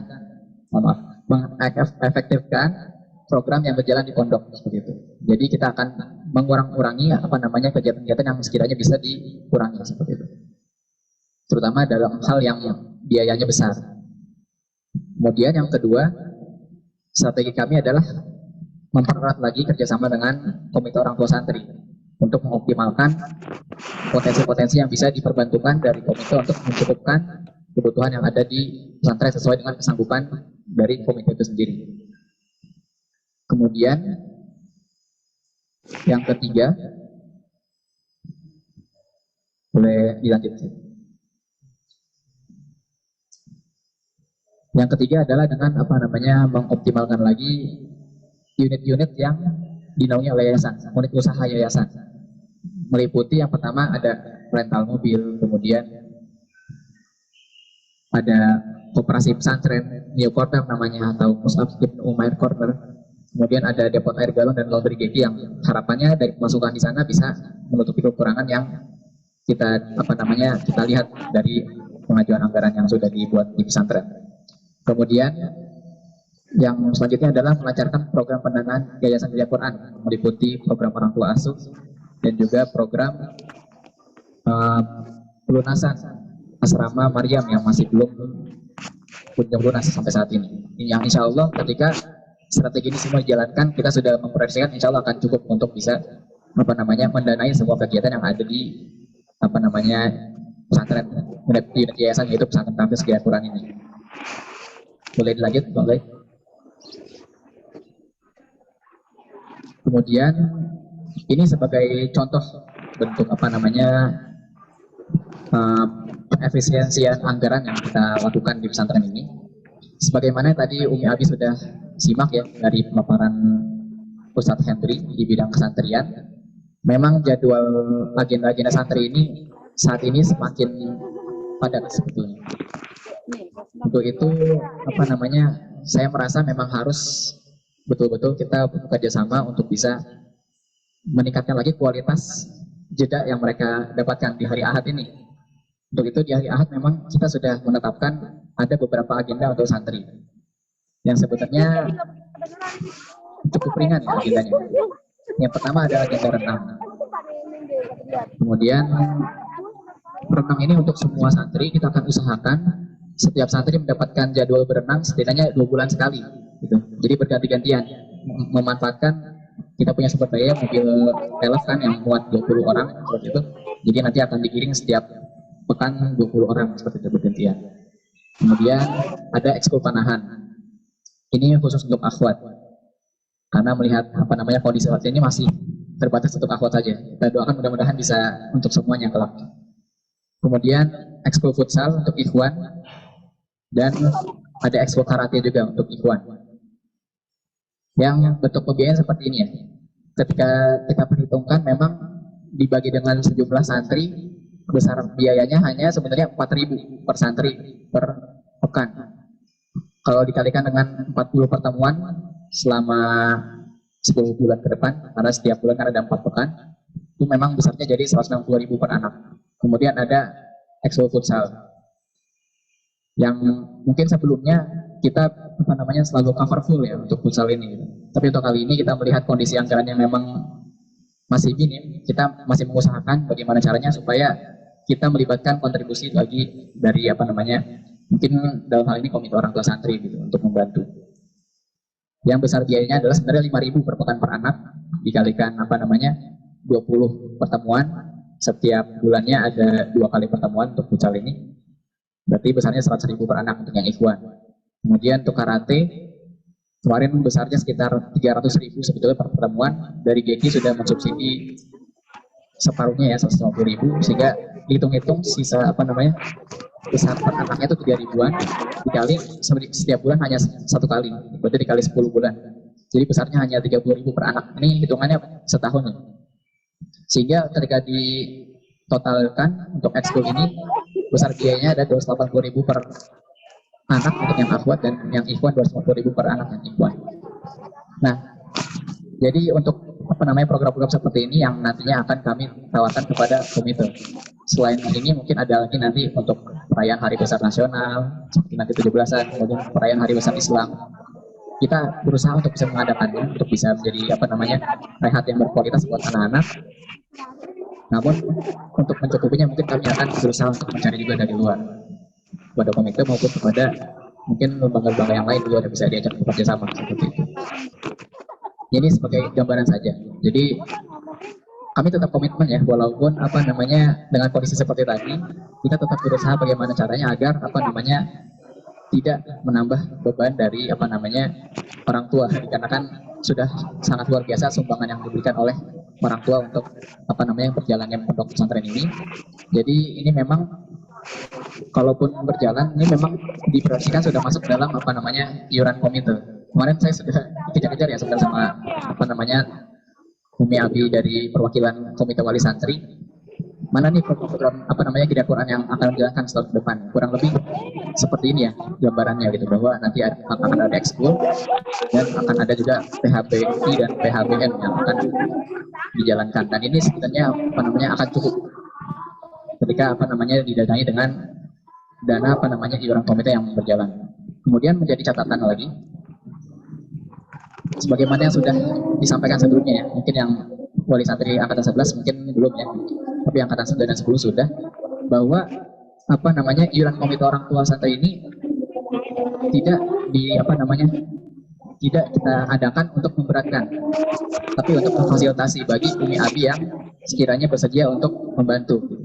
Jadi kami sama sekali tidak apa namanya mewajibkan sehingga itu menjadi beban bagi orang tua santri. Alhamdulillah pada berjalannya kemarin sudah berjalan ya, dan ada apa namanya laporannya juga sudah disusun oleh para komite dari bendahara komite. Alhamdulillah sudah terlihat ya, ada yang apa namanya ada yang full membayar, ada yang setengah full, dan ada yang tidak membayar sama sekali, dan itu kami tekankan lagi pada Umi bahwa itu tidak masalah sama sekali. Jadi apa namanya anggaran komite ini hanya sebatas kami menawarkan kepada Umi Abi yang sekiranya apa namanya memiliki keleluasaan dan juga ingin mengkontribusikan diri untuk apa namanya membantu pada program di pesantren ini supaya punya wadah gitu.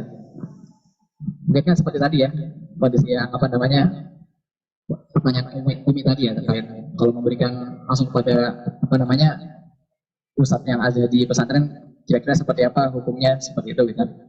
Ya daripada seperti itu mungkin lebih baik dengan wadah seperti ini yang sudah apa namanya yang sudah legal dan jelas peruntukannya seperti itu dan merata ya, bisa dikatakan seperti itu.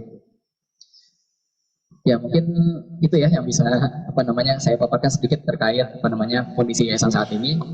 Selebihnya mohon doanya dan dukungannya agar kita bisa mensukseskan bersama-sama program-program yang dijalankan di yayasan ini, utamanya untuk menjalankan visi kita, yaitu bisa melahirkan generasi anak-anak kita kelak yang hafal, paham, dan juga mengamalkan muatan-muatan Al-Quran, dan juga bisa mendakwahkan yang meneruskan perjuangan kita semua, insyaallah. Kurang lebihnya itu yang bisa saya sampaikan. Sebelum ditutup, kita punya waktu hanya 5 menit ya, Umi Abi. Jadi seandainya ada yang mau ditanyakan terlebih dahulu, mungkin kami buka, insyaallah. Silakan. Ada lagi yang mau ditanyakan? Yang ingin bertanya? Tadi ada satu dari Pak Budi, cukup ya. Seandainya ada satu lagi dari yang online mungkin boleh ditanyakan.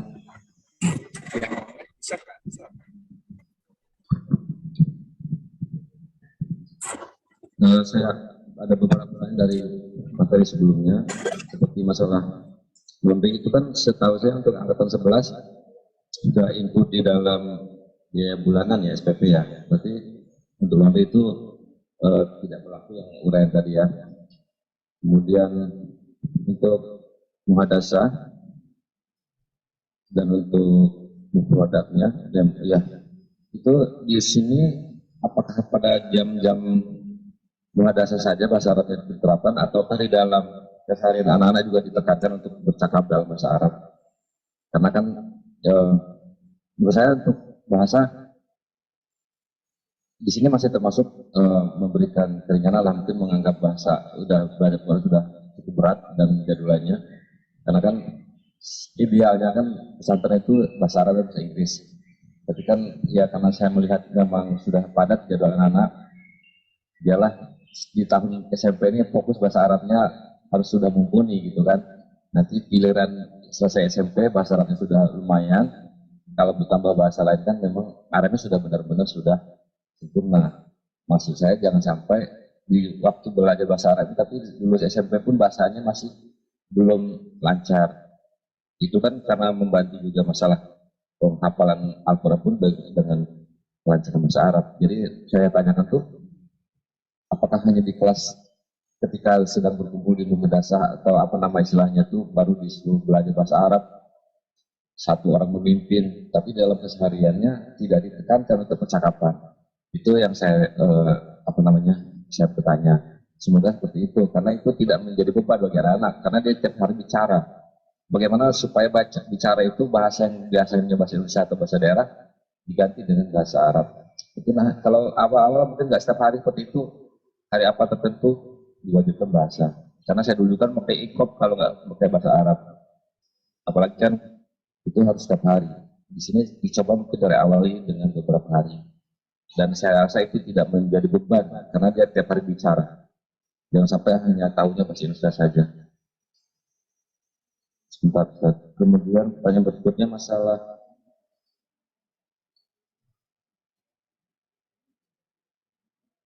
jarak jam itu kan saya di sini saya beda waktu ya, minggu pertama dan minggu ketiga berarti ya, karena ikhwan dan akhwat. Mungkin saya minta izin supaya bisa diletakkan di salah satu minggu untuk di ikhwannya aja, tapi saya bertemu anak saya, atau di minggu untuk minggu akhwat, tapi saya bertemu dengan anak. Tapi saya maksudnya hanya sekali aja, tetap nggak 2 kali dua-duanya. Itu satu yang mungkin untuk yang anaknya di sini ikhwan dan akhwat. Kalau biaya olahraga sudah ada di situ ya. Untuk pengurangan sesi pelajaran TKB, dengan pengurangan itu apakah jumlah pelajaran dikurangi atau hanya jumlah durasi jamnya aja yang dikurangi? Itu yang pertanyaan saya. Sekarang kan ada 4 pelajaran ya yang diwajibkan. Nah itu yang saya tanyakan.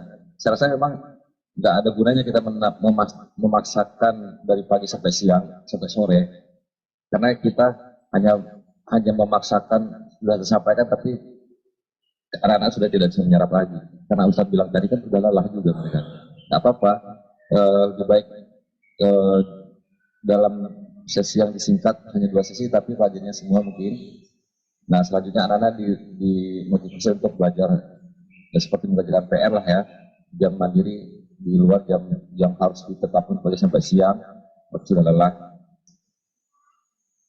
Jadi pertanyaan saya yang 2 sesi tadi dari 4 sesi berarti tetap pelajarannya tidak berkurang ya 4 pelajaran saja. Oke. Untuk TKB ke sekolah itu usulan dari pesantren atau keinginan dari sekolah induk? Oh ya. Saya sih berharapnya tadinya supaya anak-anak itu berkegiatan belajar TKB itu di pesantren aja supaya nggak keluar-keluar. Satu memang transportnya bagaimana itu yang saya pertanyakan. Kalau memang harus keluar dari pesantren dan harus di sekolah induk. Untuk pesantrennya untuk transportnya mandiri atau dikoordinir atau disediakan kendaraan dan ada biayanya, itu saya tanyakan. Itu aja.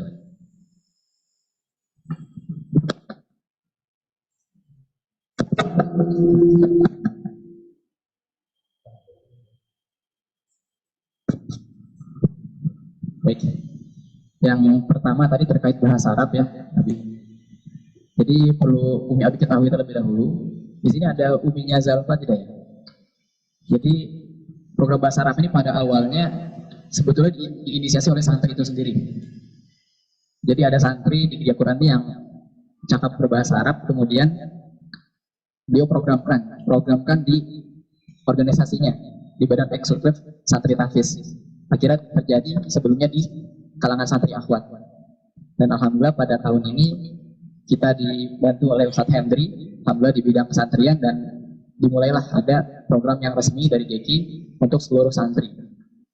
Program ini difungsikan untuk rutin menambahkan mufradat bagi santri dan membiasakan santri untuk menggunakan mufradat tersebut sehari-hari. Jadi ketika tidak digunakan, mufradatnya nanti akan ada ikopnya, sama insya Allah seperti yang tadi Abi sampaikan. Kemudian ya selebihnya kita berdoa yang mudah-mudahan dari program ini bisa membuat santri kita lebih bisa memahami besarnya mukjizat Al-Quran, karena mukjizat Al-Quran ini hanya bisa dirasakan oleh orang-orang yang sebetulnya yang paham bahasa Arab, seperti itu. Kemudian yang kedua tadi pertanyaannya seputar laundry, betul ya Bi ya? Laundry itu untuk yang angkatan 11 itu tidak berlaku. Jadi untuk angkatan 11 itu sudah masuk dalam SPP. Dikarenakan kita evaluasi sebelumnya kita harus menarik lagi segala macam, itu agak merepotkan, dan memang kondisi saat ini ya ekonomi kita seperti itu ya. Jadi banyak hal-hal yang semakin tinggi harga-harganya, jadi memang mau tidak mau memang harus ada kenaikan. Akhirnya di angkatan 11 yang kena nih, mohon maaf ya.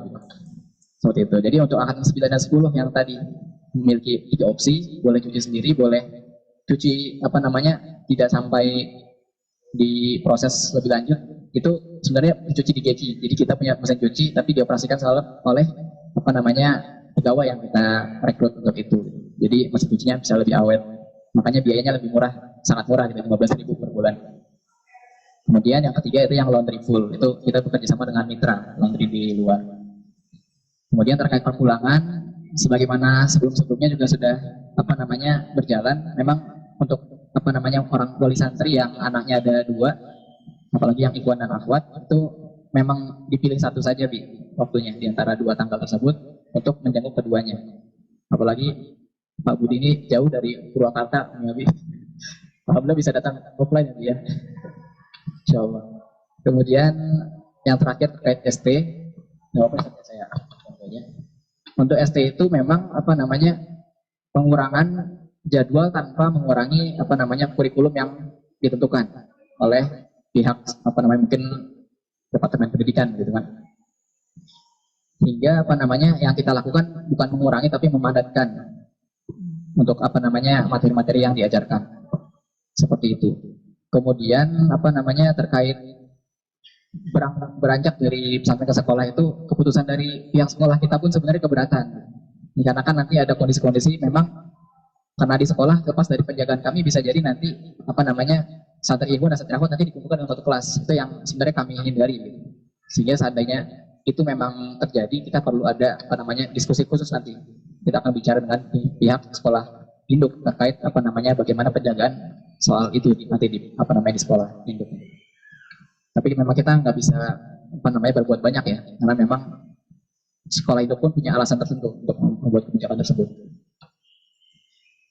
Ya, mungkin itu ya Bi ya yang bisa kami jawab. Dan karena waktunya memang sudah mendekati zuhur, mohon maaf kita harus menutup kegiatan ini.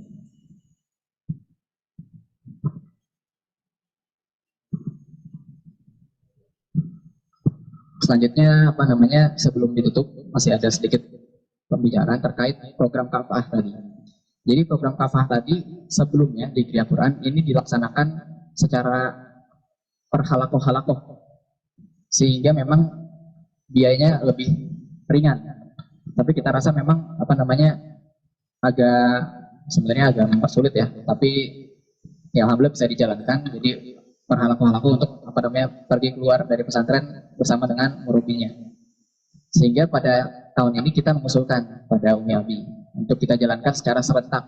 Program kafah ini kita akan berangkat ke Museum PKI untuk mempelajari sejarah di sana gitu, sambil refreshingnya anak-anak. Dan itu ternyata membutuhkan biaya tambahan, dikarenakan perlu ada transport begitu. Jadi apa namanya, memang ini pilihan, kami kembalikan kepada Umi Abi nanti. Seandainya ada yang keberatan, kami tidak masalah. Seandainya memang ini tidak kita jalankan bagaimana yang kita usulkan. Seperti itu. Untuk itu mungkin dari Umi Abi ada yang mau memberikan tanggapan terkait usulan ini.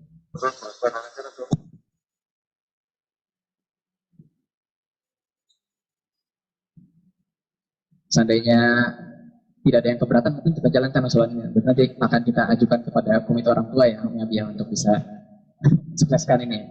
Dan mungkin nanti Umi Abi bisa ikut juga mungkin seandainya berkenan gitu untuk menemani anak-anak nanti perjalanan di apa namanya museum. Ya, nanti akan dibantu oleh komite mungkin untuk apa namanya koordinat. Baik, mungkin itu yang bisa saya sampaikan ya untuk sesi ini. Selebihnya kita bisa lanjut lagi ya, Bi ya. Umi Abi, kita bisa ngobrol secara langsung nanti di apa namanya di lingkungan pesantren maupun secara chat. Insya Allah kita sangat apa namanya terbuka untuk segala masukan dan juga diskusi dengan Umi Abi semua.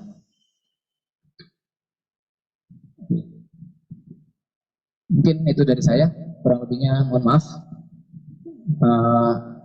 Saya apa namanya mohon izin ya untuk apa namanya sebetulnya ada sedikit apa namanya titipan dari komite orang tua ya, bahwa apa namanya komite orang tua angkatan 8 pada hari ini akan izin pamit sebetulnya untuk apa namanya ya melepaskan apa namanya jabatannya di kepengurusan komite ini untuk diserahkan kepada pengurusan yang baru.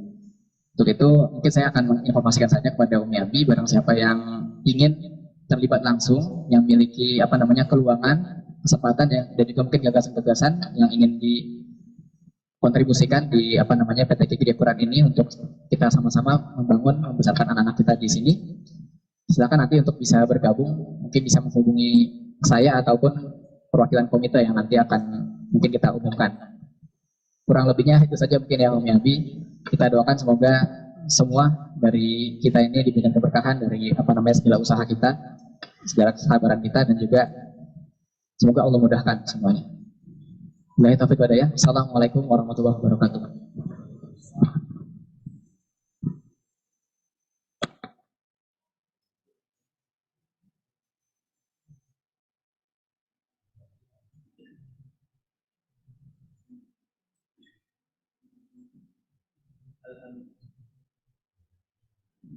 Alhamdulillahirrabbilalamin.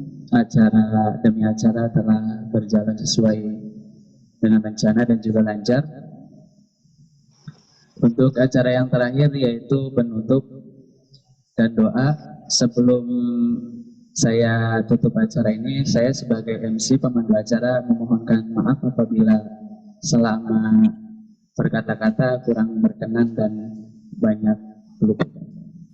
Marilah kita tutup acara ini bersama-sama dengan membaca Alhamdulillah, Alhamdulillahirabbil alamin. Kemudian disusul doa kafaratul majlis. Subhanakallahumma hamdika asyhadu an la ilaha illa anta astaghfiruka wa atubu ilaik. Assalamualaikum warahmatullahi wabarakatuh.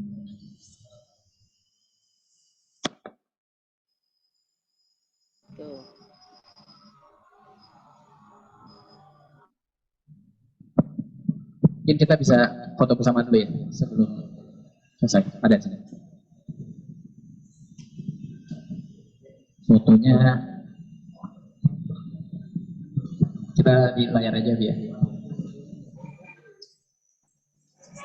Bukan. Kayaknya kalau nggak foto nggak selesai gitu acaranya.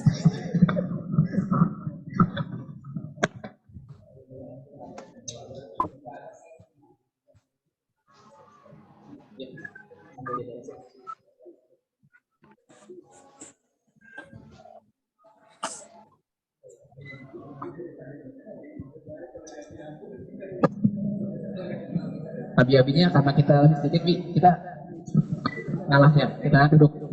Nanti umi-uminya yang di belakang sama ustaz-ustaznya.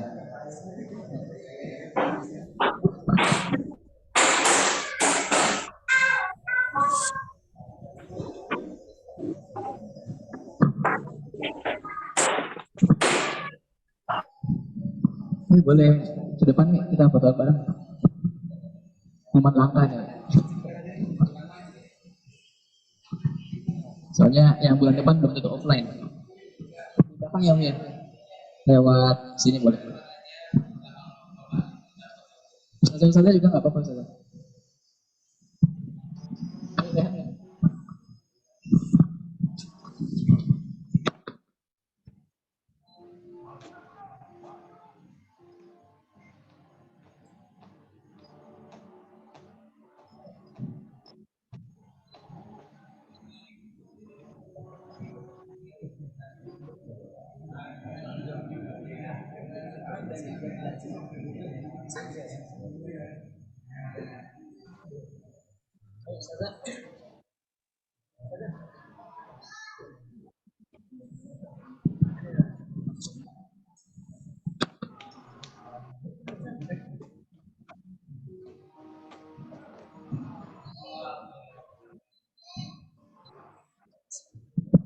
Kita foto 3 kali saja ya. Ya. Tangannya dikepal ke depan boleh ya. Boleh kasih tunjuk di tauhid ya.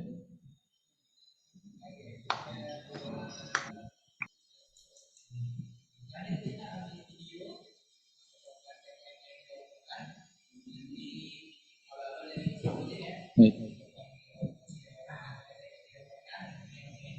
Meniti amal menuju surga. Oke. Meniti amal menuju surga. Oke. PTQ Kriya Quran meniti amal menuju surga. Takbir. Allah. Syukran, jazakallahu khair.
Izin live ya Ustaz.